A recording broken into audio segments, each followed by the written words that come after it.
Hey, good morning, good afternoon, good evening to everyone. This is your future free potato, JustAPotato, and welcome to another video of Enigmatica 9 Expert.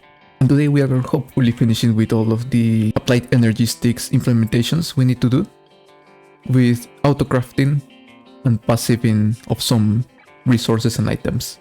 So in the last episode, we set up all of the ME system we had to do. So we set up a main controller and two pathways, which will lead to our main base and to the rings of vitality. We also set up some wireless terminals, and off camera I did a couple of changes that I might need to tell you. So the first one, I changed all of the cables, all the covered cables to smart cables. Now I can see all of the channels that we are using. In here I'm still leaving the regular covered cables because we really don't need to see how many channels we are using here. On this place I've changed all of the cables to smart cables, and I've also connected some other places of the base. So for example, here I connected to the environment chamber zone. So now we can see all of the essence we have stored in our ME systems. Another large thing I changed is the way we transport liquid phase source. Before we used to have a big huge spaghetti of create fluid pipes. Now all of that disappeared, and I've changed it with an ME system fluid P2P network. So everything that is a purple ME cable is going to be only used for fluid P2Ps, specifically liquid phase source. One last thing I changed is I added these travel anchors. It's going to be way better to transport around the base. We can go like here, maybe we can go to the tank, we can go to the environment chambers area, to the Enigmatica and power, and stuff like that, in just a click. So it's pretty much nice. And finally I also added this player transmitter, which is binded to my inventory. So we basically have wireless charging the power for our wireless crafting terminal, and any future tool or thing that requires power to work. So yeah, this is pretty cool.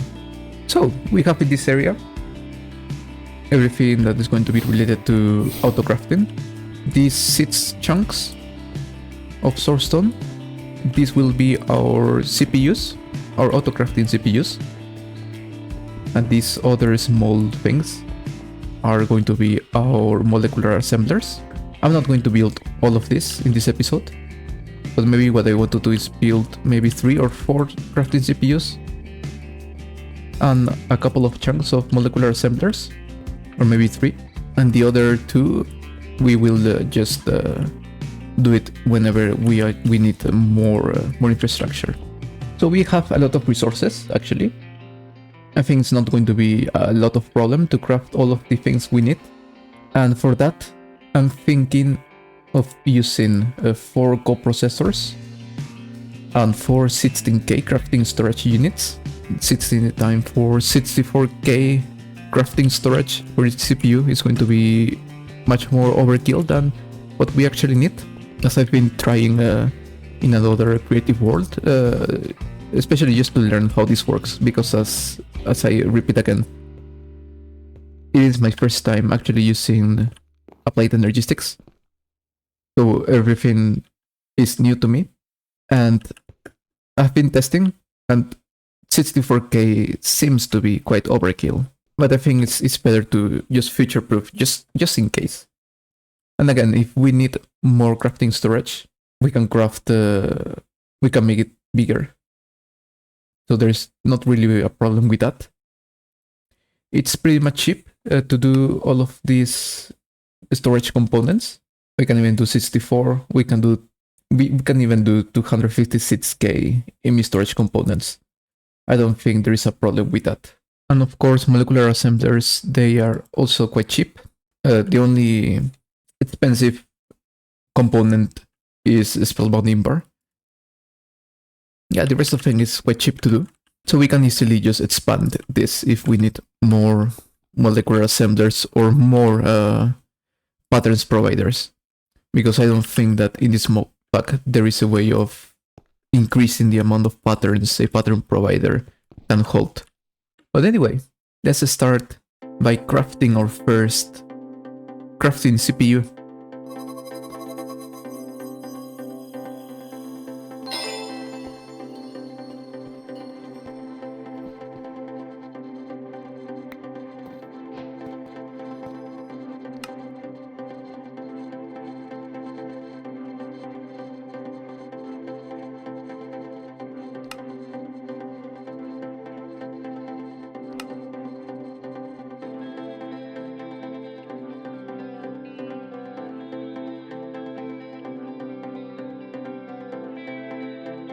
Now with all of this crap, we can replace these blocks here.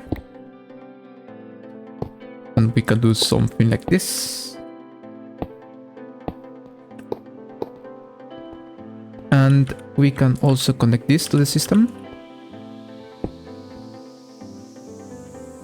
And this is online. So if we come here, we should have our first CPU online. But anyway, with this crafting CPU, we can now start crafting, auto-crafting stuff. And what's the better thing to auto-craft first than auto-crafting stuff that we will be needing for auto-crafting? That means we have to be able to auto-craft crafting storage and crafting core processing units, molecular assemblers, pattern providers, interfaces, storage buses, some acceleration cards, and also the stuff required for all of that. So the storage components, widths, the crafting units itself, niotic capacitors, regular capacitors, niotic crystals, and a bunch of other stuff. So it's a lot of work. I mean, more of the work is just putting pattern providers, import, output, some interfaces, and also using some modular routers, especially for kind of crafts that uses Enigmatica to make it a bit more easier. So yes, it's a lot of things to do, but it's going to make our lives easier. The first thing to set up are molecular assemblers. Although it is not that complex, we will need a lot of them, as most crafts are done through a crafting grid. And to make them faster, some acceleration cards.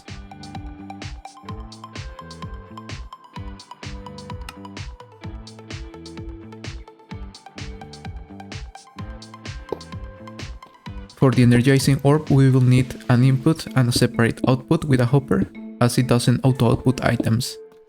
Also blocking mode. For the enchanting apparatus, we need to distribute the items through a modular router. Always be careful on the order of distribution of the items, as it follows an order. So distribution modules from left to right, being the first module into the pedestals and the last the enchanting apparatus.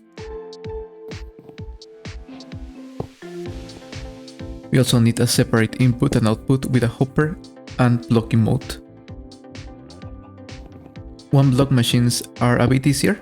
We only need to make sure to input and output from the same side to save channels and activate auto input and output if it is available.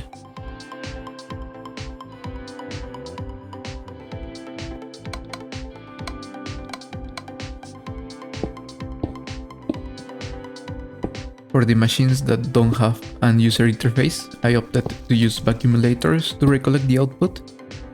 There are some drawbacks though. Some objects that shouldn't be collected might be collected and the range might be shorter than what we need, but we can use radial augments and filters.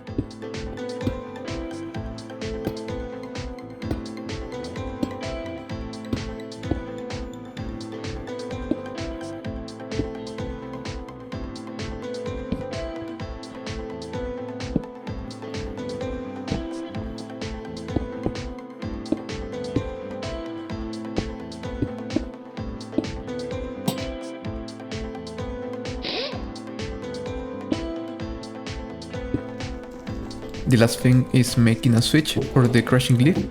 I opted to keep the timer always on, but send a redstone signal to activate the turret when there are items in the buffer, and delay the signal after it empties to avoid any lost crafts.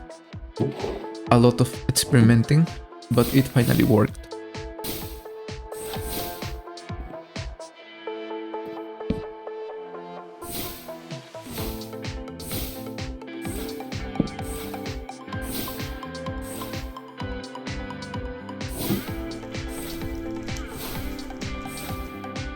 So, most of all of the stuff that we need is already connected.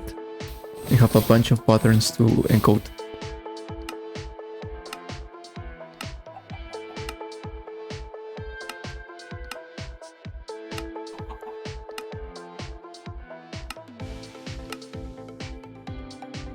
Now, for this pattern, especially the ones that are done in the imbuement chamber, we have to be a bit careful on how we encode the pattern.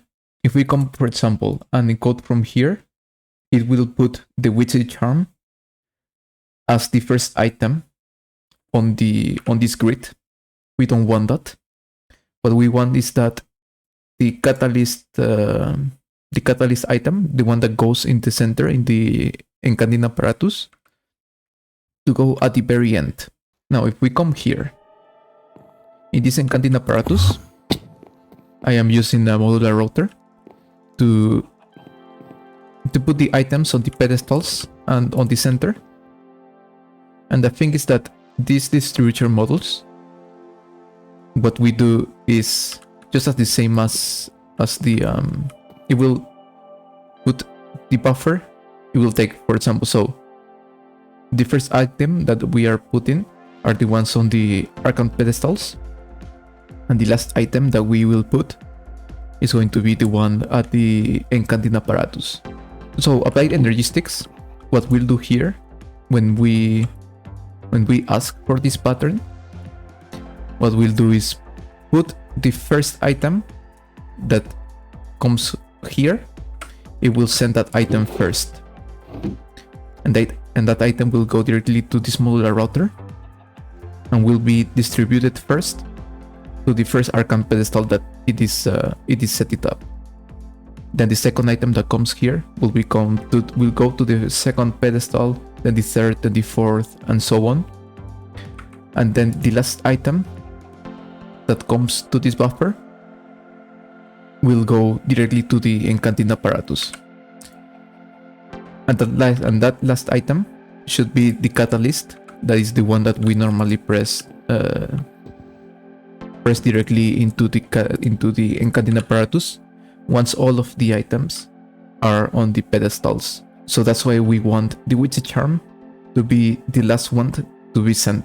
So this distributor module is the one that sends the witchy into the encoding apparatus and starts the craft. That being said, this setup will only serve us for the crafts that requires 8 pedestals, so 8 crafting items. If we want to craft, if we want to use the encoding apparatus for crafts that requires, for example, 4 pedestals or 4 crafting items, we will need to change the disposition of how all of this works. And most likely I'll build a second encoding apparatus here with 4 pedestals. And the same here. The difference that this distribution module will have 4 archon pedestals, and the next one will be directly into the encoding apparatus. That's the idea of using modular routers with encoding apparatus, and that's why this is a bit different. And we also want to make sure that this is in blocking mode, so we don't get more items that we need. And of course, one thing I forgot to do is to name these barrels, so I know what kind of craftings I can do on these predetermined ME patterns providers. And if we come back here, we should be able to see all of the different barrels and their names. So let's see. Let's try if we can request some 16k.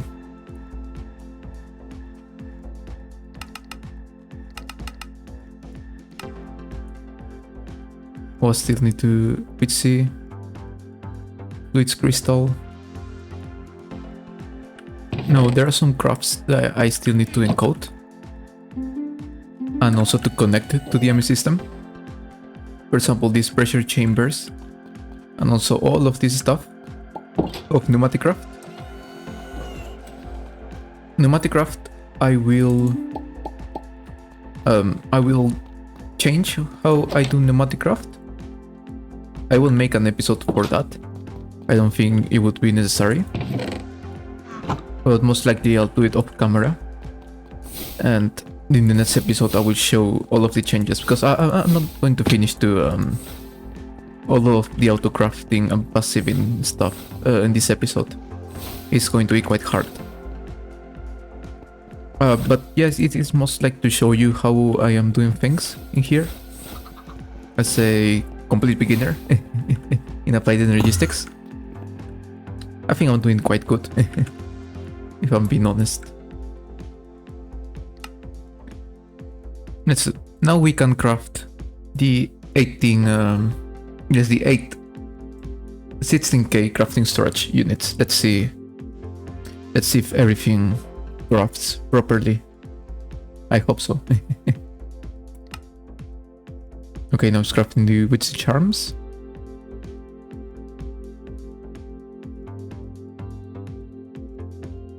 It's crafting fluids dust now. I think I will need to change the range of this accumulator here. Now it's crafting the crafting units. Let's see if I can check them. So it crafts, and it's setting up the things for the next craft. Witchy charm on the center. Yes, and this properly works. And we lost. We couldn't see the craft, but we have 8 crafting storage units. Co-processing should be the same also. What do we need? Magenta runs. Let's see. Now we can craft it. Let's see if we can grab the Neotic crystal crafting. Yes, as you can see. It's providing and then it is extracting from below. It is stuck on the witchy charm. It is because of energy. Yes, I mean, there are some stuff that we still need to fix in this place. Crafting witchy charms, they require a lot of energy. I think per craft it requires 10,000 RF, and it is not really something that we can afford right now. Not because of lack of energy, we have a lot of energy, but rather the efficiency of the machine itself and how much energy we transfer out of the modular rotors. So of course it's something that for the next episode I will have all of the machines like ready for autocrafting and avoid any kind of bottleneck like this one we just saw right now.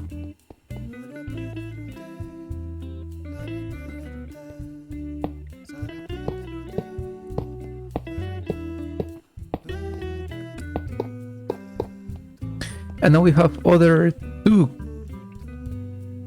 CPUs. 2 more crafting CPUs. And of course I need to connect them. And we should be able to do 3 crafts at the same time. 3 autocrafts at the same time. That's pretty good. That's pretty nice. And this is how we make autocrafting. I was thinking of also doing passive stuff in this same episode, but I think I'll leave it for next episode. I want to focus on encoding stuff, crafting more molecular assemblers. I think we are going to need a bunch of them because a lot of crafts are done through the crafting table grid. So I want to have more pattern providers and more molecular assemblers. And there are also some stuff that I need to check out. One of them is including a couple plants on our rings of vitality. I want to add some flowers with the colors of the runes that we need. So for example, I want to add flowers that gives magenta dye, flowers that gives black dye, that gives white dye, and that kind of stuff. For the next episode also, what I'll have already done is install some upgrades into our Autoforges, dissolution chambers, the pyrolyzer, another of these one block machines. For the next episode, I will also have already redesigned all of these Enigmatica processes, and I will have some more machines in here, and I will replace the uses of some other machines, and all of this kind of weird thing will most likely disappear and be changed with other kind of spaghettis. Because here we use ported tubes to provide with heat to our machines, but I think now we can actually use resistive heaters.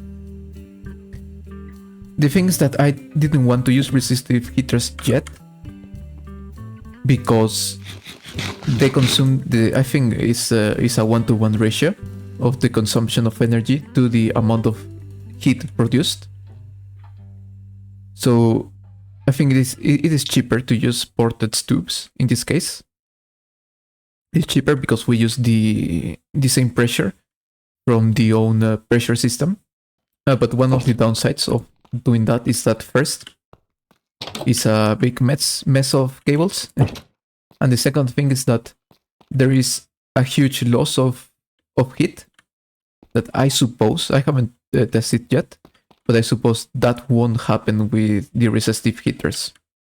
And now that we have a huge upgrade to our liquefied source production, as you can see now, this is almost full.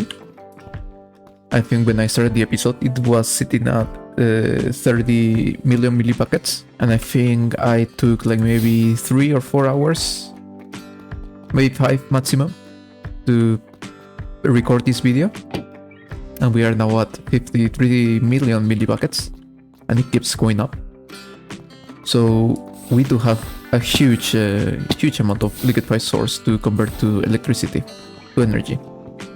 And even if we need more, we can use one extra mixer to produce even more source, or either upgrade also our things, and instead of using amethyst shards, we can use amethyst blocks.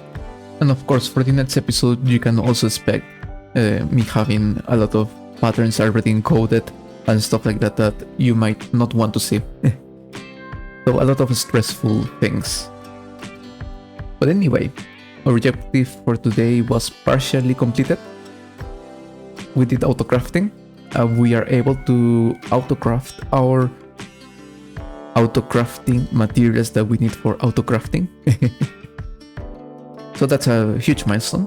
That's very good. That's a lot of relief on the stress of crafting and microcrafting. But now it's the stress of encoding and doing that stuff properly. But once we have all of this set up, it won't really be that bad to encode in the future. So it is a huge stress for today, but a huge relief for the future. And next episode we will do some passive stuff that we need to passive some resources, yes or yes. And as always, that's all for today. As always, if you're still here, thank you for watching, and I hope you have a better day, because it can always be better. And I'll see you on the next episode, that hopefully will be the last episode of these infrastructure changes. So yeah, see ya. Bye.